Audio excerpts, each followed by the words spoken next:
Hi all, ഇന്ന് നമ്മൾ the world of changes എന്ന് പറഞ്ഞ ചാപ്റ്ററിൽ ഇമ്പോർട്ടൻറ്റ് പോയിന്റ്സ് ആണ് ഡിസ്കസ് ചെയ്യാൻ പോകുന്നത്. ഈ ചാപ്റ്റർ ഓൾറെഡി ഡിസ്കസ് ചെയ്തതാണ്. അപ്പോൾ അതിൽ ഇമ്പോർട്ടൻറ്റ് പോയിന്റ്സ് ആണ് ഇവിടെ പറയാൻ പോകുന്നത്. ഈ ചാപ്റ്ററിൽ നമ്മൾ എന്തിനെ കുറിച്ചിട്ടാണ് പഠിക്കുന്നത്? നമുക്ക് ചുറ്റും നടക്കുന്ന ചേഞ്ചസിനെ കുറിച്ചിട്ടാണ് പഠിക്കുന്നത്. അപ്പോൾ മെയിനായിട്ട് 2 ടൈപ്പ് ചേഞ്ചസ് ആണുള്ളത്. നിങ്ങൾക്കറിയാം ഏതൊക്കെയാണ്? ഫിസിക്കൽ ചേഞ്ചസും ഉണ്ട്, കെമിക്കൽ ചേഞ്ചസും ഉണ്ട്. അപ്പോൾ ഫസ്റ്റ് തന്നെ ഇവിടെ ഫിസിക്കൽ ചേഞ്ചസിൻ്റെ ഡെഫിനിഷനാണ് പറയുന്നത്. എന്താണ് ഫിസിക്കൽ ചേഞ്ച് എന്നാണ് പറയുന്നത്. അപ്പോൾ ഫിസിക്കൽ ചേഞ്ച് എന്ന് പറഞ്ഞാൽ എന്താ നിങ്ങൾക്ക് അറിയാം, കാരണം നിങ്ങൾ ആ ചാപ്റ്റർ പഠിച്ചതാണ്. എന്താണ് ഫിസിക്കൽ ചേഞ്ച്? ഷേപ്പോ സൈസോ സ്റ്റേറ്റോ മാറുന്നതിനെയാണ്, ഒരു സബ്സ്റ്റൻസിൻ്റെ ഷേപ്പോ സൈസോ സ്റ്റേറ്റോ മാറുന്നതിനെയാണ് നമ്മൾ ഫിസിക്കൽ ചേഞ്ച് എന്ന് പറയുക. അതോടൊപ്പം നമ്മൾ എന്ത് പറയണം? അവിടെ കെമിക്കൽ പ്രോപ്പർട്ടീസ് ചേഞ്ച് ചെയ്യുന്നില്ല, അതുകൊണ്ട് തന്നെ അവിടെ ഒരു പുതിയ സബ്സ്റ്റൻസ് ഫോം ചെയ്യുന്നില്ല. ഇത്രയും കാര്യങ്ങളാണ് അവിടെ പറയേണ്ടത്. അപ്പോൾ physical change is change in shape size or state of a substance without forming a new substance. ഒരു പുതിയ സബ്സ്റ്റൻസ് ഫോം ചെയ്യുന്നില്ല. ഇനി എക്സാമ്പിൾ എന്തൊക്കെയാണ്? ക്ലേ എടുത്തിട്ട് നമുക്ക് പല ഷേപ്പിലേക്ക് മാറ്റാം അല്ലേ? അപ്പോൾ ക്ലേ എടുത്തിട്ട് നമുക്ക് ന്യൂ ഷേപ്സ് ഫോം ചെയ്യാം. അതുപോലെ തന്നെ പേപ്പർ കട്ട് ചെയ്തിട്ട് ന്യൂ ഷേപ്സ് ഫോം ചെയ്യാം. അതുപോലെ തന്നെ വാക്സ് മെൽറ്റ് ചെയ്യാം. പിന്നെ മെൽറ്റിംഗ് ഗീ ഓർ കോക്കനട്ട് ഓയിലോ ഗീയോ എടുത്തിട്ട് മെൽറ്റ് ചെയ്ത് കഴിഞ്ഞാലും അതിൻ്റെ ഷേപ്പ് മാറും. അതുപോലെ തന്നെ പക്ഷേ അവിടെ എന്ത് നടക്കുന്നില്ല? കെമിക്കൽ ചേഞ്ച് ഒന്നും നടക്കുന്നില്ല. അടുത്തത് ഫ്രീസിങ് വാട്ടർ ടു ഐസ്. കുറച്ച് വെള്ളം എടുത്തിട്ട് ഐസ് ആക്കിയിട്ട് ഫ്രീസ് ചെയ്യുന്നതും ഫിസിക്കൽ ചേഞ്ച് ആണ്. Boiling water to vapour. Water എടുത്തിട്ട് ബോയിൽ ചെയ്യുന്ന സമയത്ത് അവിടെ നീരാവി ഫോം ചെയ്യുന്നുണ്ട്, അതും ഫിസിക്കൽ ചേഞ്ച് ആണ്. അടുത്തത് ഗ്രൈൻഡിങ് റൈസ്. അരി എടുത്തിട്ട് പൊടിച്ചിട്ട് അരിപ്പൊടി ആക്കുന്നതൊക്കെ എന്താണ്? ഫിസിക്കൽ ചേഞ്ച് ആണ്. കാരണം എന്താ? അവിടെ കെമിക്കൽ പ്രോപ്പർട്ടീസിന് ചേഞ്ച് ഒന്നുമില്ല, പക്ഷേ ഫിസിക്കൽ പ്രോപ്പർട്ടീസിനാണ് ചേഞ്ച് ഉള്ളത്. ഫിസിക്കൽ പ്രോപ്പർട്ടി എന്ന് പറയുമ്പോൾ ഷേപ്പ് സൈസ് അല്ലെങ്കിൽ സ്റ്റേറ്റ് ആണ് മാറുന്നത്. ഇനി ഇതിൻ്റെ ക്യാരക്ടറിസ്റ്റിക്സ് ആണ് പറയുന്നത്. ഫിസിക്കൽ ചേഞ്ചസിൻ്റെ ക്യാരക്ടറിസ്റ്റിക്സ് ആണ് പറയുന്നത്. അതിൻ്റെ നേച്ചർ എങ്ങനെയാണ്? ടെമ്പററി ആൻഡ് റിവേഴ്സിബിൾ ആണ്. അതായത് താൽക്കാലികമായിട്ടുള്ളൊരു ചേഞ്ചാണ്. ഇനി നമ്മൾ ഒരു ചേഞ്ചിൽ നിന്ന് മറ്റൊരു ചേഞ്ചിലേക്ക് മാറ്റണം എന്നുണ്ടെങ്കിൽ നമുക്ക് മാറ്റാൻ പറ്റും. തിരിച്ച് അതിൻ്റെ ഒറിജിനൽ സ്റ്റേറ്റിലേക്ക് മാറ്റണം എന്നുണ്ടെങ്കിൽ നമുക്ക് അതിൻ്റെ ഒറിജിനൽ സ്റ്റേറ്റിലേക്ക് അതിനെ മാറ്റാൻ പറ്റും. അതുകൊണ്ടാണ് അതിനെ റിവേഴ്സിബിൾ എന്ന് പറയുന്നത്. അടുത്തത് സബ്സ്റ്റൻസ്, അതായത് പുതിയ സബ്സ്റ്റൻസ് ഇവിടെ ഫോം ചെയ്യുന്നില്ല. No new substance formed. അടുത്തത് ചേഞ്ച് ഓൺലി ഫിസിക്കൽ പ്രോപ്പർട്ടി. എന്തിലാണ് ഇവിടെ ചേഞ്ച് വരുന്നത് എന്നാണ് പറയുന്നത്? ഫിസിക്കൽ പ്രോപ്പർട്ടി ആയിട്ടുള്ള ഷേപ്പ് സൈസ് സ്റ്റേറ്റിൽ മാത്രമേ ഇവിടെ ചേഞ്ച് വരുന്നുള്ളൂ. ഇനി എനർജി ആണെങ്കിൽ അബ്സോർബ് ചെയ്യുന്നുണ്ട്, റിലീസ് ചെയ്യുന്നുണ്ട് ഈ പ്രോസസ്സിൽ. അതായത് ഫിസിക്കൽ ചേഞ്ചസിൽ എനർജി അബ്സോർബ് ചെയ്യുന്നുണ്ട്, അതുപോലെ തന്നെ റിലീസ് ചെയ്യുന്നുണ്ട്. ഇനി എക്സാമ്പിൾ, നമ്മുടെ ഡെയിലി ലൈഫിലുള്ള കുറച്ച് എക്സാമ്പിളാണ് താഴെ തന്നിരിക്കുന്നത്. ഗ്രൈൻഡിങ് റൈസ് എന്ത് ചെയ്യുക? നമ്മൾ പൊടിക്കുക. നമ്മൾ അരി പൊടിപ്പിക്കലില്ലേ, അത് തന്നെയാണ് ഇവിടെ പറയുന്നത്. അപ്പോൾ അവിടെ എന്തൊക്കെ ഫിസിക്കൽ ചേഞ്ചസ് ആണ് വരുന്നത്? സൈസ് കുറയും, അത് പൗഡറായിട്ട് മാറും. ഇനി മെൽറ്റിംഗ് ഐസ്. നമ്മൾ എന്ത് ചെയ്യുക? ഒരു ഐസ് എടുത്തിട്ട് അതിനെ മെൽറ്റ് ചെയ്യിപ്പിക്കുകയാണെന്നുണ്ടെങ്കിൽ ആ ഐസ് എന്ന് പറയുമ്പം എന്താണ്? ഏത് രൂപത്തിലാണ്? സോളിഡ് രൂപത്തിലാണുള്ളത്. അതിനെ മെൽറ്റ് ചെയ്യിപ്പിക്കുമ്പോൾ അത് ലിക്വിഡ് രൂപത്തിലേക്ക് മാറും. ഇനി അടുത്തത് മെൽറ്റിംഗ് വാക്സ്. സോളിഡ് രൂപത്തിലുള്ള വാക്സിന് എടുത്തിട്ട് മെൽറ്റ് ചെയ്യിപ്പിച്ചാൽ അത് ലിക്വിഡ് രൂപത്തിലേക്ക് മാറും. അടുത്തത് ടിയറിംഗ് പേപ്പർ. ഒരു പേപ്പർ കീറാണ്. അപ്പോൾ അവിടെ എന്താ വരുന്നത്? എന്ത് ചേഞ്ചാണ് വരുന്നത്? ഷേപ്പാണ് ചേഞ്ച് ചെയ്യുന്നത്. അടുത്തത് ബോയിലിംഗ് വാട്ടർ ബോയിൽ ചെയ്യുന്ന സമയത്ത് ലിക്വിഡ് എന്തായിട്ട് മാറുന്നുണ്ട്? വേപ്പറായിട്ട് മാറുന്നുണ്ട്. ഇനി അടുത്തത് ചേഞ്ചസ് ഓഫ് സ്റ്റേറ്റ്. എന്തൊക്കെയാണ് changes of state? Changes of state എന്ന് പറഞ്ഞാൽ എന്താണ്? ഒരു സ്റ്റേറ്റിൽ നിന്ന്, ഒരു രൂപത്തിൽ നിന്ന് മറ്റൊരു രൂപത്തിലേക്ക് മാറുന്നതിനെയാണ് നമ്മൾ ചേഞ്ചസ് ഓഫ് സ്റ്റേറ്റ് എന്ന് പറയുന്നത്. അതിലേതൊക്കെയാണുള്ളത്? മെൽറ്റിംഗ്, ഫ്രീസിങ്, വേപ്പറൈസേഷൻ ഒക്കെ ചേഞ്ചസ് ഓഫ് സ്റ്റേറ്റിൽ വരുന്നതാണ്. ഇവിടെ നമുക്കിങ്ങനെ പറയാം, water can exist in 3 state. വെള്ളത്തിന് 3 സ്റ്റേറ്റിൽ നിലനിൽക്കാൻ പറ്റും. ഏതൊക്കെയാണ്? Solid, liquid, gas. സോളിഡ് എന്ന് പറയുമ്പോൾ ഐസ്, ലിക്വിഡ് എന്ന് പറയുമ്പോൾ വാട്ടർ, ഗ്യാസ് എന്ന് പറയുമ്പോൾ വേപ്പർ. ഈ 3 രൂപത്തിലും വാട്ടറിന് എക്സിസ്റ്റ് ചെയ്യാൻ പറ്റും. Changes of state occur when heat is absorbed or released. അപ്പോൾ സ്റ്റേറ്റിൽ ചേഞ്ചസ് വരുന്നത് എങ്ങനെയാണ്? സ്റ്റേറ്റിൽ ചേഞ്ചസ് വരുന്ന സമയത്ത് ഒന്നെങ്കിൽ ഹീറ്റ് എന്ത് ചെയ്യും? അബ്സോർബ് ചെയ്യും, അല്ലെങ്കിൽ എന്ത് ചെയ്യും? റിലീസ് ചെയ്യും. ഇനി അടുത്തത് എക്സാമ്പിൾ പറയാണ്. നമ്മുടെ ടെക്സ്റ്റ് ബുക്ക് തന്നിട്ടുള്ള എക്സാമ്പിൾ ആണ് വാക്സ് എക്സ്പെരിമെൻറ്റ്. അവിടെ എന്താ നമ്മൾ ചെയ്യുന്നത്? ഫസ്റ്റ് സിറ്റുവേഷൻ എന്താ? നമ്മൾ വാക്സ് കട്ട് ചെയ്യുന്ന സമയത്ത് അവിടെ വരുന്ന ചേഞ്ച് എന്താണ്? ഫിസിക്കൽ ചേഞ്ച് ആണ്. എന്താണ്? സൈസ് ചേഞ്ച് ആവും. അതിൻ്റെ സ്റ്റേറ്റിൽ വരുന്ന ചേഞ്ചോ? ഒരു ചേഞ്ചും വരുന്നില്ല. വാക്സ് കട്ട് ചെയ്താലും അത് സോളിഡ് ആയിട്ടുള്ള വാക്സ് ആണ്. അതിനെ കട്ട് ചെയ്താലും അത് സോളിഡ് തന്നെയാണ്. ന്യൂ സബ്സ്റ്റൻസ് ഫോം ചെയ്യുന്നുണ്ടോ? ഇല്ല. ഇനി അടുത്തത് ഹീറ്റിംഗ് വാക്സ്. ആ വാക്സ് എടുത്തിട്ട് ഹീറ്റ് ചെയ്യുന്ന സമയത്ത് അതെന്താവും? മെൽറ്റ് ആവുന്നുണ്ട്. അപ്പോൾ സോളിഡ് എന്തായിട്ട് മാറും? ലിക്വിഡ് ആയിട്ട് മാറുന്നുണ്ട്. ന്യൂ സബ്സ്റ്റൻസ് ഫോം ചെയ്യുന്നുണ്ടോ? ഇല്ല. അടുത്തത് കൂളിംഗ് മോൾട്ടൺ വാക്സ്. ആ മെൽറ്റ് ആയിട്ടുള്ള വാക്സ് പിന്നെ കൂൾ ചെയ്യുന്ന സമയത്ത് അത് സോളിഡിഫൈ ചെയ്യുക, അതായത് കട്ട പിടിക്കുകയാണ് ചെയ്യുക. ആ സമയത്ത് ലിക്വിഡ് സോളിഡ് ആയിട്ടാണ് മാറുന്നത്. അവിടെയും പുതിയ സബ്സ്റ്റൻസ് ഫോം ചെയ്യുന്നില്ല. അടുത്തത് ഓവർ ഹീറ്റിംഗ് വാക്സ്. ആ വാക്സ് എന്ത് ചെയ്യുക? അമിതമായിട്ട് ഹീറ്റ് ചെയ്യുന്ന സമയത്ത് അവിടെ വേപ്പറൈസേഷൻ ആണ് നടക്കുന്നത്. അതായത് വേപ്പർ ഫോം ചെയ്യും. അപ്പോൾ ലിക്വിഡ് എന്തായിട്ട് മാറും? ഗ്യാസ് ആയിട്ട് മാറാണ് ചെയ്യുന്നത്. അവിടെയും ന്യൂ സബ്സ്റ്റൻസ് ഫോം ചെയ്യുന്നില്ല. അതുകൊണ്ട് തന്നെ ഇതൊരു ഫിസിക്കൽ ചേഞ്ചസ് ആണ്. ഈ പറഞ്ഞിട്ടുള്ളതൊക്കെ ഫിസിക്കൽ ചേഞ്ചസ് ആണ്. അപ്പോൾ ഇവിടെ നമുക്ക് എങ്ങനെ കൺക്ലൂഡ് ചെയ്യാം ഫിസിക്കൽ ചേഞ്ചിനെ? ഫിസിക്കൽ ചേഞ്ച് എന്ന് പറഞ്ഞാൽ ഷേപ്പ് സൈസ് സ്റ്റേറ്റ് മാറുന്ന ചേഞ്ചാണ് ഇത് ഫിസിക്കൽ ചേഞ്ച്. അതുപോലെ തന്നെ ഈ ചേഞ്ച് എന്ന് പറഞ്ഞാൽ ടെമ്പററി ചേഞ്ച് ആണ്. പുതിയ സബ്സ്റ്റൻസ് ഫോം ചെയ്യുന്നില്ല. അതുകൊണ്ട് തന്നെ ഇതെന്താണ്? ഒരു ഫിസിക്കൽ ചേഞ്ച് ആണ്. ഇനി അടുത്തതാണ് ഇത് റീസൈക്ലിംഗ് ആൻഡ് റീയൂസ്. റീസൈക്ലിംഗ് എന്ന് പറഞ്ഞാൽ എന്താ? യൂസ്ഡ് മെറ്റീരിയൽസ്, അതായത് നമ്മൾ ഉപയോഗിച്ച മെറ്റീരിയൽസിന് എന്ത് ചെയ്യുക? മെൽറ്റ് ചെയ്യുക അല്ലെങ്കിൽ റീഫോം ചെയ്യുന്നതിനാണ് നമ്മൾ എന്ത് പറയുന്നത്? റീസൈക്ലിംഗ് എന്ന് പറയുന്നത്. എക്സാമ്പിൾ, നമ്മളൊരു പ്ലാസ്റ്റിക്കോ അയൺ അലൂമിനിയം ഒക്കെ എടുത്തിട്ട് നമ്മൾ എന്ത് ചെയ്യുക? അതിനെ മെൽറ്റ് ചെയ്തിട്ട് അതിൻ്റെ രൂപം മാറ്റുന്നതിനാണ് നമ്മൾ റീസൈക്ലിംഗ് എന്ന് പറയുന്നത്. എക്സാമ്പിൾ ഇവിടെ പറയുന്നത് പ്ലാസ്റ്റിക് ബോട്ടിൽ എന്താക്കിയിട്ട് മാറ്റും? ന്യൂ പ്ലാസ്റ്റിക് ഐറ്റംസ് ആക്കിയിട്ട് മാറ്റുക. Change of state is used in recycling. അപ്പോൾ ഇവിടെ റീസൈക്ലിങ്ങിൽ എന്ത് യൂസ് ചെയ്യുന്നുണ്ട്? ചേഞ്ച് ഓഫ് സ്റ്റേറ്റ് യൂസ് ചെയ്യുന്നുണ്ട്. അടുത്തതാണ് റീയൂസ്. റീയൂസ് എന്ന് പറഞ്ഞാൽ നമുക്ക് ഉപയോഗിക്കാൻ പറ്റാത്ത മെറ്റീരിയൽസിന് എടുത്തിട്ട് എന്താക്കുക, വേറൊരു പർപ്പസിന് ഉപയോഗിക്കുക. അതാണ് എന്ത്? റീയൂസ്. നമുക്ക് ഉപയോഗിക്കാൻ പറ്റാത്ത ഒരു സബ്സ്റ്റൻസിനെ എടുക്കുക, എന്നിട്ട് എന്ത് ചെയ്യുക, അത് മറ്റൊരു ഉപയോഗത്തിന് അത് ഉപയോഗിക്കുക. അപ്പോൾ നമ്മൾ എക്സാമ്പിൾ പറഞ്ഞത് എന്താ, നമ്മൾ എന്ത് ചെയ്യും, ടയർ ഉണ്ട്, ടയർ നമ്മൾ വെഹിക്കിൾസിലാണ് യൂസ് ചെയ്യുന്നത്. പക്ഷേ ആ വെഹിക്കിൾസിൽ യൂസ് ചെയ്യുന്ന ടയർ എടുത്തിട്ട് നമ്മൾ എവിടെ ഉപയോഗിക്കുക, നമ്മൾ ഗാർഡനിൽ ചെടി നടാൻ വേണ്ടിയിട്ട് യൂസ് ചെയ്യുക. അതാണ് എന്ത്? റീയൂസിൻ്റെ എക്സാമ്പിൾ. ഇനി അടുത്തത് അതിൻ്റെ ഇമ്പോർട്ടൻസ് ആണ് പറയുന്നത്. ഈ റീയൂസിൻ്റെയും റീസൈക്ലിങ്ങിൻ്റെയും ഇമ്പോർട്ടൻസ് ആണ് പറയുന്നത്. എന്തൊക്കെയാണ് importance? Reduces waste and pollution, അതായത് വേസ്റ്റും അതുപോലെ തന്നെ പൊല്യൂഷൻ ഉണ്ടാകുന്നത് കുറക്കും. Prevent poisonous gas from burning plastic, അതായത് പ്ലാസ്റ്റിക് കത്തിക്കുന്നതിന് പകരം അത് വേറെ എന്തെങ്കിലും ആവശ്യത്തിനായിട്ട് ഉപയോഗിക്കുന്ന സമയത്ത് അവിടെ പോയിസണസ് ഗ്യാസ് ഉണ്ടാവില്ല. അതുപോലെ തന്നെ ഹെൽപ്പിംഗ് നേച്ചർ കൺസർവേഷൻ, നമ്മുടെ പ്രകൃതിയെ സംരക്ഷിക്കാൻ വേണ്ടിയിട്ടും ഇത് ഹെൽപ്പ് ചെയ്യും. ഇനി അടുത്തത് ഫിസിക്കൽ ചേഞ്ചിൻ്റെ ഒരു സമ്മറി. ഫിസിക്കൽ ചേഞ്ച് എന്താണെന്നുള്ളത് ഒറ്റ രീതിയിൽ നിങ്ങൾക്ക് പറഞ്ഞുതരാണ്. Changing shape. ഫിസിക്കൽ ചേഞ്ച് എന്ന് പറഞ്ഞാൽ എന്താ? ഇറ്റ് ഈസ് ടെമ്പററി ചേഞ്ച് ആണ്. അപ്പോൾ നമ്മൾ അതിൻ്റെ എന്ത് പറഞ്ഞു, നമ്മൾ അതിൻ്റെ ഡെഫിനിഷൻ പറഞ്ഞു. എന്താണ് പറഞ്ഞത്? Changing shape, size or state of substance without forming new substance എന്ന് പറഞ്ഞു. അപ്പം ചേഞ്ചിങ് ഷേപ്പിന് നമ്മളൊരു എക്സാമ്പിൾ പറയുകയാണേത് മൗൾഡിങ് ക്ലേ. ഇനി അടുത്തത് ചേഞ്ചിങ് സൈസിന് എക്സാമ്പിൾ പറയുകയാണ് കട്ടിങ് വാട്ടർമെലൺ. നമ്മളൊരു വാട്ടർമെലൺ എടുത്തിട്ട് കട്ട് ചെയ്യുകയാണെന്നുണ്ടെങ്കിൽ അവിടെ എന്ത് വരും? സൈസിൽ ചേഞ്ച് വരും. ഇനി അടുത്തത് ചേഞ്ചിങ് സ്റ്റേറ്റിൽ ചേഞ്ച് വരുന്നത് എപ്പോഴാണ്? Melting ice. നമ്മൾ ഒന്നെങ്കിൽ ഐസ് എടുത്തിട്ട് മെൽറ്റ് ചെയ്യുക, അല്ലെങ്കിൽ വാട്ടർ എടുത്തിട്ട് എന്ത് ചെയ്യുക? ഫ്രീസ് ചെയ്യുക. ഈ സമയത്തൊക്കെ സ്റ്റേറ്റിൽ ചേഞ്ച് വരുന്നുണ്ട്. അടുത്തത് എക്സ്പാൻഷൻ. എക്സ്പാൻഷൻ എന്ന് പറഞ്ഞാൽ എന്താ? അതിൻ്റെ വലിപ്പം കൂട്ടുക. എങ്ങനെയാണ്? ഹീറ്റിംഗ് പ്ലാസ്റ്റിക് പൈപ്പ് ഹീറ്റ് ചെയ്താൽ നമുക്ക് പൈപ്പ് എന്താവും? എക്സ്പാൻഡ് ചെയ്യും. അടുത്തത് ന്യൂ സബ്സ്റ്റൻസ് ഫോംഡ്. അവിടെ പുതിയ സബ്സ്റ്റൻസ് ഒന്നും ഫോം ചെയ്യുന്നില്ല. നമ്മൾ വാക്സ് മെൽറ്റ് ചെയ്യുന്ന സമയത്ത് പുതിയ സബ്സ്റ്റൻസ് ഫോം ചെയ്യുന്നുണ്ടോ? ഇല്ല. അത് സോളിഡ് രൂപത്തിലാണെങ്കിലും ലിക്വിഡ് രൂപത്തിലാണെങ്കിലും ഗ്യാസ് രൂപത്തിലാണെങ്കിലും ഒക്കെ അത് എന്താണ്?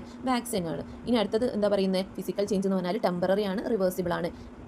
ഇത്രയാണ് പറയുന്നത്. ഇനി അടുത്തത് കെമിക്കൽ ചേഞ്ചസ് ആണ് പറയുന്നത്. അപ്പോൾ ഇത്രയും നമ്മൾ പറഞ്ഞതിൻ്റെ സമ്മറിയാണ് ഈ ടാബിളിൽ തന്നത്. അപ്പോൾ എങ്ങനെയാണ് ഫിസിക്കൽ ചേഞ്ച് എന്നാണ് പറയുന്നത്? ഫിസിക്കൽ ചേഞ്ച് എന്ന് പറഞ്ഞാൽ changing shape, changing size, changing state, പിന്നെ there occur expansion, new substance are formed and the change is temporary and reversible. അപ്പോൾ ഇത്രയും ഈ ബോക്സിലുള്ളതൊക്കെ ഇതിൻ്റെ ക്യാരക്ടറാണ്, ഫിസിക്കൽ ചേഞ്ചിൻ്റെ ക്യാരക്ടറാണ്. ഇനി അടുത്തതാണ് കെമിക്കൽ ചേഞ്ച്. കെമിക്കൽ ചേഞ്ചിൻ്റെ ഡെഫിനിഷൻ ആണ് എന്ത്? A chemical change is a change in which new substance are formed with different properties. Chemical change എന്ന് പറഞ്ഞാൽ എന്താണ്? അവിടെ പുതിയ സബ്സ്റ്റൻസ് ഫോം ചെയ്യുന്നുണ്ട്, അവിടെ കെമിക്കൽ റിയാക്ഷൻസ് നടക്കുന്നുണ്ട്. ആ ഫോം ചെയ്യുന്ന സബ്സ്റ്റൻസിൻ്റെ പ്രോപ്പർട്ടി എന്ന് പറഞ്ഞാൽ ഒറിജിനൽ സബ്സ്റ്റൻസിൻ്റെ പ്രോപ്പർട്ടി നിന്ന് ഡിഫറൻ്റ് ആണെന്നാണ് പറയുന്നത്. ഇനി അതിൻ്റെ ക്യാരക്ടറിസ്റ്റിക്സ് എന്തൊക്കെയാണെന്നാണ് പറയുന്നത്? നേച്ചർ എങ്ങനെയാണ്? Permanent and irreversible. അതിൻ്റെ ചേഞ്ച് എങ്ങനെയാണ്? പെർമനൻ്റ് ആയിട്ടുള്ള ചേഞ്ച് ആണ്. ഫിസിക്കൽ ചേഞ്ച് പറഞ്ഞപ്പോൾ നമ്മൾ പറഞ്ഞു അത് ടെമ്പററി, അതായത് താൽക്കാലികമായിട്ടുള്ള ചേഞ്ച് ആണ്. പക്ഷേ കെമിക്കൽ ചേഞ്ച് എന്ന് പറയുമ്പോൾ എന്നേക്കുമായിട്ടുള്ള ചേഞ്ച് ആണ്. അതുകൊണ്ട് തന്നെ പെർമനൻറ്റ് ചേഞ്ച് ആണ്. അതുപോലെ തന്നെ ഇറിവേഴ്സിബിൾ ആണ്. അതെന്ത് ചെയ്യാൻ പറ്റില്ല? നമുക്ക് തിരിച്ച് അതിൻ്റെ ഒറിജിനൽ സ്റ്റേറ്റിലേക്ക് മാറ്റാൻ പറ്റില്ല. ഇനി അടുത്തത് സബ്സ്റ്റൻസ്. New substance formed. അവിടെ എന്ത് ഫോം ചെയ്യുന്നുണ്ട്? പുതിയ സബ്സ്റ്റൻസ് ഫോം ചെയ്യുന്നുണ്ട്. അടുത്തത് പ്രോപ്പർട്ടി. Chemical properties change. എന്ത് ചേഞ്ച് ചെയ്യുന്നുണ്ട്? കെമിക്കൽ പ്രോപ്പർട്ടീസ് ചേഞ്ച് ചെയ്യുന്നുണ്ട്. അതുപോലെ തന്നെ എനർജി എന്താണ്? അബ്സോർബ് ചെയ്യുന്നുണ്ട്, അതുപോലെ തന്നെ റിലീസ് ചെയ്യുന്നുണ്ട്. ഇനി റിവേഴ്സിബിൾ ആണോ എന്നാണ് ചോദിക്കുന്നത്. അതായത് റിവേഴ്സിബിൾ ആണോ? ഒരു സ്റ്റേറ്റിൽ നിന്ന് വേറൊരു സ്റ്റേറ്റിലേക്ക് മാറിക്കഴിഞ്ഞാൽ തിരിച്ച് അതിൻ്റെ ഒറിജിനൽ സ്റ്റേറ്റിലേക്ക് മാറാൻ പറ്റുമോ എന്നാണ് ചോദിക്കുന്നത്. ഇല്ല. ഇനി എക്സാമ്പിൾ നമ്മുടെ ടെക്സ്റ്റിൽ തന്നിട്ടുള്ള ഒരു എക്സാമ്പിളാണ് എന്ത്? ഷുഗർ ഹീറ്റ് ചെയ്യുന്ന എക്സാമ്പിൾ. അപ്പം നമ്മൾ ഷുഗർ എടുത്തിട്ട് സിറ്റുവേഷനാണ് ഫസ്റ്റ് കോളത്തിൽ പറഞ്ഞിരിക്കുന്നത്. സെക്കൻഡ് കോളത്തിൽ ചേഞ്ചസ്, തേർഡ് അവിടെ എന്ത് കളർ ചേഞ്ച് ആണ് വരിക എന്നുള്ളത്, ഫോർത്തിൽ പറഞ്ഞത് സ്റ്റേറ്റ്, ഏത് സ്റ്റേറ്റിൽ നിന്ന് ഏത് സ്റ്റേറ്റിലേക്കാണ് മാറുക എന്നുള്ളത്. പിന്നെ അടുത്ത ബോക്സിൽ എന്താണ്? ടേസ്റ്റ്, എന്ത് ടേസ്റ്റ് ആണ് ഓരോ സിറ്റുവേഷനിലും വരിക എന്നുള്ളത്. അടുത്തത് പുതിയ സബ്സ്റ്റൻസ് ഫോം ചെയ്യുന്നുണ്ടോ എന്നുള്ളതാണ്. അപ്പം മൈൽഡായിട്ട് ഹീറ്റ് ചെയ്യുന്ന സമയത്ത്, ഷുഗർ എടുത്തിട്ട് മൈൽഡ് ഹീറ്റ് ചെയ്യുന്ന സമയത്ത് ഷുഗർ എന്ത് ചെയ്യും? മെൽറ്റ് ചെയ്യും, ഉരുകും. അതിൻ്റെ കളർ ചേഞ്ച് എന്താ? വൈറ്റ് ടു ബ്രൗൺ ആയിട്ട് മാറും. സ്റ്റേറ്റ് എന്താവും? സോളിഡ് ലിക്വിഡ് ആയിട്ട് മാറും. ടേസ്റ്റ് എന്താണ്? സ്വീറ്റ് തന്നെയാണ്. പുതിയ സബ്സ്റ്റൻസ് ഒന്നും ഫോം ചെയ്യുന്നില്ല. പക്ഷേ നമ്മൾ കൂടുതൽ ഹീറ്റ് ചെയ്യുകയാണെന്നുണ്ടെങ്കിൽ അതെന്താവും? ഡാർക്കർ ആയിട്ട് മാറും. കൂടുതൽ ഹീറ്റ് ചെയ്യുകയാണെന്നുണ്ടെങ്കിൽ അത് ഒന്നുകൂടെ മെൽറ്റ് ചെയ്തിട്ട് എന്താവും? അത് ലിക്വിഡ് ഫോമിലേക്ക് മാറും, മെൽറ്റ് ചെയ്യും. എന്നിട്ട് എന്ത് ചെയ്യും? ലിക്വിഡ് ഫോമിലേക്ക് മാറും. അതിൻ്റെ കളർ എന്താണ്? ബ്രൗൺ ആണ്. ടേസ്റ്റ് എന്ന് പറഞ്ഞാൽ ലെസ് സ്വീറ്റ് ആണ്. ന്യൂ സബ്സ്റ്റൻസ് ഫോം ചെയ്യുന്നുണ്ടോ എന്ന് ചോദിച്ചാൽ ഫോം ചെയ്ത് തുടങ്ങുന്നുണ്ട്. അതുകൊണ്ടാണ് പാർഷ്യലി എന്ന് പറയുന്നത്. ഇനി അടുത്തത് പ്രൊലോങ്ഡ് ഹീറ്റിംഗ്. കുറേ ടൈം ഹീറ്റ് ചെയ്യുകയാണെന്നുണ്ടെങ്കിൽ എന്തെന്നായിട്ട് മാറും? അത് തിരിച്ച് സോളിഡ് എന്നായിട്ട് മാറും. പക്ഷേ അതിൻ്റെ കളർ എന്താണ്? ബ്ലാക്ക് ആണ്. ടേസ്റ്റ് ബിറ്റർ ആണ്. പുതിയ സബ്സ്റ്റൻസ് ഫോം ചെയ്യുന്നുണ്ടോ? ഉണ്ട്. അവിടെ കാർബൺ ഫോം ചെയ്യുന്നുണ്ട്. അപ്പോൾ ഇവിടെയുള്ള കൺക്ലൂഷൻ എന്താ? ഷുഗറിൽ എന്ത് നടക്കുന്നുണ്ട്? ഷുഗറിൻ്റെ കെമിക്കൽ പ്രോപ്പർട്ടി ചേഞ്ച് ചെയ്യുന്നുണ്ട്. അപ്പോൾ ഷുഗറിൽ കെമിക്കൽ ചേഞ്ചസ് നടന്നിട്ടുണ്ട് എന്നാണ് ഹീറ്റ് ചെയ്യുന്ന സമയത്ത്. അതുകൊണ്ട് തന്നെ ഇതെന്ത് ചേഞ്ചാണ്? കെമിക്കൽ ചേഞ്ച് ആണ്. ഇവിടെ ഒരു പുതിയ സബ്സ്റ്റൻസ് ഫോം ചെയ്തിട്ടുണ്ട്. ഷുഗർ കെമിക്കലി ചേഞ്ച് ചെയ്താണ്, ഒരു പുതിയ സബ്സ്റ്റൻസ് ഫോം ചെയ്തിട്ടുണ്ട്. അതുപോലെ തന്നെ നമ്മൾ ഈ ബിറ്റർ ആയിട്ടുള്ള ബ്ലാക്ക് സോളിഡ് ആയിട്ടുള്ള ഷുഗറിനെ തിരിച്ച് നമുക്ക് എന്താക്കാൻ പറ്റില്ല? അതിൻ്റെ ഒറിജിനൽ സ്റ്റേറ്റ് ആയിട്ടുള്ള വൈറ്റ് ഷുഗർ ആക്കിയിട്ട് മാറ്റാൻ പറ്റില്ല. അതുകൊണ്ട് തന്നെ ഇത് ഇറിവേഴ്സിബിൾ ആണ്. അപ്പോൾ ഈ ക്യാരക്ടറൊക്കെ ഉള്ളതുകൊണ്ട്, അതായത് കെമിക്കലി ചേഞ്ച് നടന്നുണ്ട്, പുതിയ സബ്സ്റ്റൻസ് ഫോം ചെയ്തിട്ടുണ്ട്, പിന്നെ ഈ ചേഞ്ച് എന്ന് പറഞ്ഞാൽ ഇറിവേഴ്സിബിൾ ആണ്. ഇത്രയും ക്യാരക്ടർ ഉള്ളതുകൊണ്ട് തന്നെ ഈ ചേഞ്ച് എന്ത് ചേഞ്ച് ആണ്? ഈ ചേഞ്ച് കെമിക്കൽ ചേഞ്ച് ആണ്. ഇനി രണ്ടാമത്തെ എക്സാമ്പിൾ ആണ് എന്ത്? ബേണിംഗ് മെഗ്നീഷ്യം റിബൺ ബേൺ ചെയ്യുക. അപ്പോൾ എന്ത് ഫോം ചെയ്യും? ഒരു ബ്രൈറ്റ് വൈറ്റ് ലൈറ്റ് ഫോം ചെയ്യും. അതുപോലെ തന്നെ വൈറ്റ് ആഷ്, മെഗ്നീഷ്യം ഓക്സൈഡിൻ്റെ ഒരു വൈറ്റ് ആഷും ഫോം ചെയ്യും. ഇവിടെ പുതിയ സബ്സ്റ്റൻസ് ഫോം ചെയ്യുന്നുണ്ടോ? ഫോം ചെയ്യുന്നുണ്ട്. അതുകൊണ്ട് തന്നെ മെഗ്നീഷ്യം റിബൺ ബേൺ ചെയ്യുന്നതും എന്ത് ചേഞ്ചാണ്? ഒരു കെമിക്കൽ ചേഞ്ചാണ്.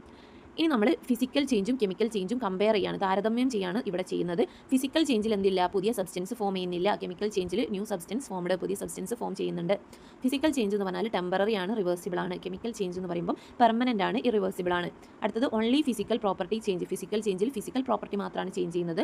കെമിക്കൽ ചേഞ്ച് ആണെന്നുണ്ടെങ്കിൽ physical and chemical properties change ചെയ്യുന്നുണ്ട്. ഇനി അടുത്തത് ഫിസിക്കൽ ചേഞ്ചിന് എക്സാമ്പിൾ ആണ് മെൽറ്റിംഗ് വാക്സ്. കെമിക്കൽ ചേഞ്ചിന് എക്സാമ്പിൾ ആണ് എന്ത്, ബേണിംഗ് ഷുഗർ. ഇത്രയും കാര്യങ്ങൾ നിങ്ങൾക്ക് അറിയാം. ഈ ബോക്സ് നന്നായിട്ട് പഠിച്ചു വെക്കണം, തെറ്റിപ്പോകരുത്. അടുത്തത് common chemical changes in daily life. നമ്മുടെ നിത്യജീവിതത്തിൽ നടക്കുന്ന കോമൺ ആയിട്ടുള്ള കെമിക്കൽ ചേഞ്ചസ് ഏതൊക്കെയാണെന്നാണ് പറയുന്നത്. അപ്പോൾ ഫസ്റ്റ് എക്സാമ്പിൾ പറയുന്നുണ്ട്, രണ്ടാമത്തത് അത് ഏത് ടൈപ്പ് ആണെന്ന് പറയുന്നുണ്ട്, മൂന്നാമത്തതിൽ അത് യൂസ്ഫുൾ ആണോ എന്ന് ആണ് പറയുന്നത്. അപ്പോൾ റൈപ്പനിങ് ഓഫ് മാംഗോ എന്ന് പറയുമ്പോൾ എന്താണ്, കെമിക്കൽ ചേഞ്ച് ആണ്. ഒരു റൈപ്പൺ ചെയ്ത് പഴുത്തിട്ടുള്ള മാംഗോ നമുക്ക് തിരിച്ച് പച്ചയാക്കിയിട്ട് മാറ്റാൻ പറ്റുമോ, ഇല്ല. അതുകൊണ്ട് തന്നെ അത് കെമിക്കൽ ചേഞ്ചസ് ആണ്. അവിടെ എന്ത് നടക്കുന്നുണ്ട്, കെമിക്കൽ ചേഞ്ച് നടക്കുന്നുണ്ട്. പുതിയ സബ്സ്റ്റൻസ് ഫോം ചെയ്യുന്നില്ല, അത് ഇറിവേഴ്സിബിൾ ആണ്. അതുകൊണ്ട് തന്നെ അതൊരു കെമിക്കൽ ചേഞ്ച് ആണ്. ഇനി ഇത് യൂസ്ഫുൾ ആണോ എന്നാണ് ചോദിക്കുന്നത്. യെസ്, യൂസ്ഫുൾ ആണ്. അടുത്തത് curdling of milk. Curdling of milk എന്ന് പറഞ്ഞാൽ പാല് തൈരാവുന്നത് കെമിക്കൽ ചേഞ്ച് ആണ്, അതും യൂസ്ഫുൾ ആണ്. അടുത്തത് ഡൈജഷൻ ഓഫ് ഫുഡ് ദഹിക്കുന്നതും കെമിക്കൽ ചേഞ്ച് ആണ്, യൂസ്ഫുൾ ആണ്. റെസ്റ്റിംഗ് ഓഫ് അയൺ, ഇരുമ്പ് തുരുമ്പാവുന്നത് എന്താണ്, കെമിക്കൽ ചേഞ്ച് ആണ്, പക്ഷേ അത് യൂസ്ഫുൾ അല്ല. അടുത്തത് സോറിംഗ് ഓഫ് കേർഡ്, അതും കെമിക്കൽ ചേഞ്ച് ആണ്, പക്ഷേ യൂസ്ഫുൾ അല്ല. അടുത്തത് ബേണിംഗ് ഓഫ് സ്പാർക്ലേഴ്സ്, പൂത്തിരി കത്തുന്നത്, അവിടെ കെമിക്കൽ ചേഞ്ച് നടക്കുന്നുണ്ട്, യൂസ്ഫുൾ ആണ്. കുക്കിംഗ് ഓഫ് ഫുഡിൽ എന്ത് നടക്കുന്നുണ്ട്, കെമിക്കൽ ചേഞ്ച് നടക്കുന്നുണ്ട്, യൂസ്ഫുൾ ആണ്. ആപ്പിൾ ടേണിംഗ് ബ്രൗൺ, അതായത് ആപ്പിൾ നമ്മൾ മുറിച്ച് വെച്ച് കഴിഞ്ഞാൽ അവിടെ ഓക്സിഡേഷൻ നടക്കുന്നുണ്ട്, ഓക്സിജൻ്റെ പ്രസൻസിൽ അവിടെ കളർ മാറുന്നുണ്ട്, അത് കെമിക്കൽ ചേഞ്ച് ആണ്, അതും യൂസ്ഫുൾ അല്ല. അടുത്തത് എന്താണ്, ഡീകമ്പോസിഷൻ ഓഫ് വേസ്റ്റിൻ്റെ ഡീകമ്പോസിഷൻ നടക്കുന്ന സമയത്ത് കെമിക്കൽ ചേഞ്ച് നടക്കുന്നുണ്ട്, പക്ഷേ അത് യൂസ്ഫുൾ ആണ്. ഇനി അടുത്തത് കൺട്രോളിങ് അൺഡിസൈറബിൾ കെമിക്കൽ ചേഞ്ചസ്. നമുക്ക് ആവശ്യമില്ലാത്ത, നമുക്ക് ഉപകാരപ്രദമല്ലാത്ത കെമിക്കൽ ചേഞ്ചസിനെ എങ്ങനെ നമുക്ക് കൺട്രോൾ ചെയ്യാം എന്നാണ് പറയുന്നത്. അപ്പോൾ ഒരു ഉപകാരമില്ലാത്ത ഒരു കെമിക്കൽ ചേഞ്ച് ആണ് എന്ത്, റെസ്റ്റിംഗ് ഓഫ് അയൺ, ഇരുമ്പ് തുരുമ്പ് പിടിക്കുക എന്നുള്ളത് അല്ലേ. അപ്പോൾ നമുക്ക് എന്ത്, ഇതിന് കാരണം എന്താ, മോയ്സ്ചറും ഓക്സിജനും ആണ്. അപ്പോൾ ഇത് നമുക്ക് എങ്ങനെ പ്രിവെൻറ്റ് ചെയ്യാം, greasing or oiling iron surface. ഈ അയണിൻ്റെ സർഫസ് എന്ത് ചെയ്യുക, ഗ്രീസ് ചെയ്യുക, അല്ലെങ്കിൽ എന്ത് ചെയ്യുക, ഓയിൽ ചെയ്യുക, അല്ലെങ്കിൽ എന്ത് ചെയ്യുക, അത് പെയിൻ്റ് അടിക്കുക. പെയിൻ്റ് അടിച്ചിട്ട് എന്ത് ചെയ്യുക, അത് അയണും അതുപോലെ തന്നെ എയറും ആയിട്ടുള്ള കോൺടാക്റ്റ് പ്രിവെൻറ്റ് ചെയ്യുക. ഇനി അടുത്തത് ഫുഡ് സ്പോയിലേജ്. ഫുഡ് സ്പോയിലായി പോകുന്നത് നമുക്ക് എങ്ങനെ കൺട്രോൾ ചെയ്യാം. ഫുഡ് സ്പോയിലേജ്, ഫുഡ് കേടായി പോകുന്നത് എങ്ങനെയാണ്, ബാക്ടീരിയ കാരണം, ബാക്ടീരിയ ഉണ്ടാക്കുന്ന കെമിക്കൽ ചേഞ്ച് കാരണമാണ്. അത് നമുക്ക് എങ്ങനെ പ്രിവെൻറ്റ് ചെയ്യാം, ഒന്ന് റെഫ്രിജറേഷൻ ഫ്രിഡ്ജിൽ വെക്കാം, അല്ലെങ്കിൽ ഫുഡ് നന്നായിട്ട് ഡ്രൈ ആക്കി വെച്ചാൽ വാട്ടർ കണ്ടൻറ്റ് ഉണ്ടാവില്ല, അപ്പോൾ അവിടെ ബാക്ടീരിയ ഗ്രോ ചെയ്യില്ല. അല്ലെങ്കിൽ എന്ത് ചെയ്യുക, സോൾട്ടിങ്, ഉപ്പിലിട്ട് വെക്കുക, അല്ലെങ്കിൽ എന്ത് ചെയ്യുക, അതൊരു എയർ ടൈറ്റ് കണ്ടെയ്നറിലാക്കിയിട്ട് വെക്കുക. ഇങ്ങനെയൊക്കെ ആക്കി വെച്ചാൽ നമുക്ക് ഫുഡ് കേടാവുന്നത് തടയാം. ഫുഡ് കേടാവുന്നത് പറഞ്ഞാൽ ഒരു കെമിക്കൽ ചേഞ്ച് ആണ്, ബാക്ടീരിയ വഴി ഉണ്ടാകുന്ന ഒരു കെമിക്കൽ ചേഞ്ച് ആണ്, അത് പ്രിവെൻറ്റ് ചെയ്യാനുള്ള വഴികളാണ് ഈ പറഞ്ഞത്. ഇനി അടുത്തത് energy changes during chemical reaction. Chemical reaction നടക്കുന്ന സമയത്ത് നടക്കുന്ന എനർജി ചേഞ്ചസിനെ കുറിച്ചിട്ടാണ് പറയുന്നത്. അപ്പോൾ കെമിക്കൽ റിയാക്ഷൻ നടക്കുന്നതിന് ഒരു എക്സാമ്പിൾ ആണ് എന്ത്, when A sparkler is lit, ഒരു പൂത്തിരി കത്താണെന്ന് വിചാരിക്കുക. അപ്പോൾ അവിടെ എന്താണ്, ഏത് എനർജിയാണ് കൺവേർട്ട് ചെയ്യുന്നത്, കെമിക്കൽ എനർജി, ഹീറ്റ് എനർജിയും ലൈറ്റ് എനർജിയും സൗണ്ട് എനർജിയും ആയിട്ടാണ് മാറുന്നത് അല്ലേ. അതെ. ഇനി അടുത്ത എക്സാമ്പിൾ ആണ് എന്ത്, പേപ്പർ ബേൺസ്. ഒരു പേപ്പർ കത്താണെന്നുണ്ടെങ്കിൽ അവിടെ കെമിക്കൽ എനർജി എന്തായിട്ട് മാറും, ഹീറ്റ് എനർജിയും ലൈറ്റ് എനർജിയും ആയിട്ട് മാറുന്നുണ്ട്. ഇനി ക്യാംഫർ ബേൺ ചെയ്യുകയാണെന്നുണ്ടെങ്കിൽ കെമിക്കൽ എനർജി, ഹീറ്റ് എനർജിയും ലൈറ്റ് എനർജിയും ആയിട്ട് മാറുന്നുണ്ട്. അടുത്തത് ഫയർ ക്രാക്കർ ബേസ്റ്റ് ചെയ്യുകയാണെന്നുണ്ടെങ്കിൽ കെമിക്കൽ എനർജി, ഹീറ്റ് എനർജിയും ലൈറ്റ് എനർജിയും സൗണ്ട് എനർജിയും ആയിട്ട് മാറുന്നുണ്ട്. അടുത്തത് കുക്കിംഗ് ഗ്യാസ് ബേൺ ചെയ്യുന്ന സമയത്ത് കെമിക്കൽ എനർജി, ഹീറ്റ് എനർജി ആയിട്ട് മാറുന്നുണ്ട്. ഇനി അടുത്തത് പറയുന്നത് എനർജി ചേഞ്ചസ് ഈ സ്പാർക്ലേഴ്സിലും അതുപോലെ തന്നെ ഫുഡിലും അതുപോലെ തന്നെ മാംഗോയിലും മാത്രമല്ല, എവിടെ നടക്കുന്നുണ്ട്, പ്ലാന്റ്സിലും നടക്കുന്നുണ്ട്. ഏത് വഴിയാണ്, ഫോട്ടോസിന്തസിസ് വഴിയാണ് അത് നടക്കുന്നത്. അപ്പോൾ പ്ലാന്റ്സ് എങ്ങനെയാണ് ഫുഡ് പ്രിപ്പയർ ചെയ്യുന്നത്, വാട്ടറും അതുപോലെ തന്നെ കാർബൺ ഡൈ ഓക്സൈഡും യൂസ് ചെയ്തിട്ടാണ്. എന്തിൻ്റെ സാന്നിധ്യത്തിലാണ്, സൺലൈറ്റിൻ്റെയും അതുപോലെ തന്നെ ക്ലോറോഫില്ലിൻ്റെയും സാന്നിധ്യത്തിലാണ്. ഇവിടെ നടക്കുന്ന എനർജി ചേഞ്ചസ് എന്താ, ഇവിടെ ലൈറ്റ് എനർജി എന്തായിട്ട് മാറും, കെമിക്കൽ എനർജി ആയിട്ട് മാറും, in the form of glucose ആണ് പ്ലാന്റ്സിൽ ഉണ്ടാകുന്ന ഫുഡ്. അപ്പോൾ ലൈറ്റ് എനർജിൻ്റെ പ്രസൻസിലാണ് നടക്കുക, അതെന്ത് എനർജി ആയിട്ട് മാറും, കെമിക്കൽ എനർജി ആയിട്ട് മാറും. അപ്പം പ്ലാന്റ് എന്ത് ചെയ്യും, ഈ കെമിക്കൽ എനർജീനെ, ഗ്ലൂക്കോസ് എന്നുള്ള ഈ ഒരു കെമിക്കൽ എനർജീനെ എന്ത് ചെയ്യും, സ്റ്റോർ ചെയ്യും. These energy is transfer to animal when they eat plant. അപ്പോൾ ഈ പ്ലാന്റ് അനിമൽസ് എടുക്കുന്ന സമയത്ത് ഈ എനർജി എങ്ങോട്ടേക്ക് പോകും, അനിമൽസിലേക്ക് പോകും. ഇനി അടുത്തതാണ് ഇത് ഫയർഫ്ലൈ ഗ്ലോ എന്ന് പറയുമ്പോൾ എന്താ, ഒരു മിന്നി കളിക്കുന്നത് എങ്ങനെയാണെന്നാണ് പറയുന്നത്. Certain chemical in firefly body produce light. അതായത് ഫയർഫ്ലൈയിൽ എന്തുണ്ട്, ലൂസിഫറിൻ ഉണ്ട്. ഈ ലൂസിഫറിൻ, ഫയർഫ്ലൈൻ്റെ ബോഡിയിലുള്ള ലൂസിഫറിൻ എന്ത് ചെയ്യും, ലൈറ്റ് പ്രൊഡ്യൂസ് ചെയ്യുന്നതാണ് പറയുന്നത്. ഇവിടെ എന്താണ്, കെമിക്കൽ എനർജി ലൈറ്റ് എനർജി ആയിട്ട് മാറാണ്. ഇനി അടുത്തതാണ് energy changes in daily life. നമ്മുടെ നിത്യജീവിതത്തിലുള്ള എനർജി ചേഞ്ചസ് ഏതൊക്കെയാണെന്നാണ് പറയുന്നത്. നമുക്കറിയാം, നമ്മൾ ഉപയോഗിക്കുന്ന കുറച്ച് ഉപകരണങ്ങളാണ് താഴെ തന്നിരിക്കുന്നത്. ഫസ്റ്റ് വൺ ഏതാണ്, മിക്സർ ഗ്രൈൻഡർ ഉപയോഗിക്കുന്ന സമയത്ത് ഇൻപുട്ട് എനർജി ഏതാ, നമ്മൾ കൊടുക്കുന്ന എനർജി ഏതാ, ഇലക്ട്രിക്കൽ എനർജിയാണ്. അതെന്തൊക്കെ ആയിട്ടാണ് വരുന്നത്, അതായത് എന്താണ് അതിൻ്റെ ഔട്ട്പുട്ട്, നമുക്ക് എന്താണ് കിട്ടുന്നത്, മെക്കാനിക്കൽ എനർജിയും സൗണ്ട് എനർജിയും ഹീറ്റ് എനർജിയാണ് നമുക്ക് കാണാനും കേൾക്കാനും നമുക്ക് അനുഭവിക്കാനും പറ്റുന്നത് അല്ലേ. അടുത്തത് അൺയൂട്ടിലൈസ്ഡ് എനർജി ഇവിടെ ഉണ്ട്. അതായത് നമുക്ക് ഒരു ഉപകാരമില്ലാത്തൊരു എനർജി, ഇവിടെയുള്ള എനർജിയിൽ ഏതാണ്, മെക്കാനിക്കൽ ആണോ സൗണ്ട് ആണോ ഹീറ്റ് ആണോ, നമുക്ക് ഉപകാരമില്ലാത്ത എനർജി ഹീറ്റ് ആണല്ലേ, അതാണ് അൺയൂട്ടിലൈസ്ഡ് എനർജി. അടുത്തത് ഫാൻ കറങ്ങുന്ന സമയത്ത് ഇലക്ട്രിക്കൽ എനർജിയാണ് ഇൻപുട്ട്, പക്ഷേ അവിടുത്തെ ഔട്ട്പുട്ട് ഏതൊക്കെയാണ്, മെക്കാനിക്കൽ എനർജി ഉണ്ട്, സൗണ്ട് എനർജി ഉണ്ട്, ഹീറ്റ് എനർജി ഉണ്ട്. ഇവിടെ സൗണ്ടും ഹീറ്റും നമുക്ക് അൺയൂട്ടിലൈസ്ഡ് എനർജിയാണ്. ഇനി അടുത്തത് വാട്ടർ മോട്ടോർ വർക്ക് ചെയ്യുന്ന സമയത്തും ഇലക്ട്രിക്കൽ എനർജിയാണ് ഇൻപുട്ട്, അതിൻ്റെ ഔട്ട്പുട്ട് എന്തൊക്കെയാണ്, വാട്ടർ മോട്ടോറും പ്രവർത്തിക്കുന്ന സമയത്ത് നമുക്ക് മെക്കാനിക്കൽ എനർജി സൗണ്ട് എനർജിയും ഹീറ്റ് എനർജിയും ഉണ്ടാകുന്നുണ്ട്. അതിൽ അൺയൂട്ടിലൈസ്ഡ് ആണ് ഏതൊക്കെ, സൗണ്ടും ഹീറ്റും. അടുത്തത് ബൾബ് കത്തുന്ന സമയത്ത് എന്താണ്, ഇലക്ട്രിക്കൽ എനർജി എന്നാണ് ഇൻപുട്ട്, ഔട്ട്പുട്ട് എന്താ, ലൈറ്റും ഹീറ്റും ആണ്. അതിൽ അൺയൂട്ടിലൈസ്ഡ് ആണ് ഏത്, ഹീറ്റും. ഇനി അടുത്തത് ഒരു സ്പാർക്ലർ ലിറ്റ് ചെയ്യുന്ന സമയത്ത് അവിടെ കെമിക്കൽ എനർജിയാണ്. ആ chemical energy heat energy, light energy, sound energy ആയിട്ട് മാറുന്നുണ്ട്. പ്ലാന്റിൽ നടക്കുന്ന എനർജി ഇൻപുട്ടാണ് ഏത്, ലൈറ്റ് എനർജി. ഈ ലൈറ്റ് എനർജി എന്തായിട്ട് മാറുകയാണ് ചെയ്യുന്നത്, കെമിക്കൽ എനർജി ആയിട്ട് മാറുകയാണ് ചെയ്യുന്നത്. ഇനി പറയുന്നത് എനർജി ട്രാൻസ്ഫോർമേഷൻ മാത്രമല്ല, എനർജി ട്രാൻസ്ഫോം ചെയ്യുന്ന സമയത്ത് എന്തും കൂടെ നടക്കുന്നുണ്ട്, എനർജി ലോസും കൂടെ നടക്കുന്നുണ്ട്. അതായത് എനർജി നമ്മൾ പറഞ്ഞു, കെമിക്കൽ എനർജി ലൈറ്റ് എനർജി ആവുന്നുണ്ട് എന്ന് പറഞ്ഞു, അതുപോലെ തന്നെ ഇലക്ട്രിക്കൽ എനർജി ലൈറ്റ് എനർജി ആവുന്നുണ്ട് എന്നൊക്കെ പറഞ്ഞു. അപ്പോൾ ഇതൊക്കെ നടക്കുന്ന സമയത്ത് ഈ ട്രാൻസ്ഫോർമേഷൻ മാത്രമല്ല നടക്കുന്നത്, അവിടെ എനർജി നമുക്ക് നഷ്ടമായി പോകുന്നുണ്ട്. അതെങ്ങനെയാണെന്നാണ് പറയുന്നത്.